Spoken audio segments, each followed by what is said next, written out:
తన పో, ఈ రోజు సంగతి ఈ రోజు ఆలోచించమన్నాడు.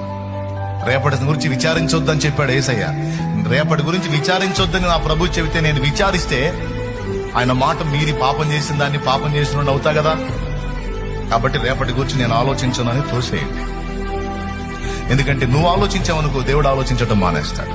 ప్లీజ్ మళ్ళీ చెప్తున్నాను, నువ్వు ఒత్తిడి ప్రెజర్ గురయ్యావు అనుకో దేవుడు ఆలోచించడం మానేస్తాడు. నువ్వు దేవుని మీద విశ్వాసంతో వదిలేసావు అనుకో అప్పుడు దేవుడు ఆలోచించడం మొదలు పెడతాడు. నిజం. నువ్వు పట్టించుకొని నువ్వు ప్రాకులాడి నువ్వు పరిగెత్తినంత వరకు దేవుడు మౌనం అయిపోతాడు. సరే కానీ తిప్పలు పడుతున్నావుగా పడు అని.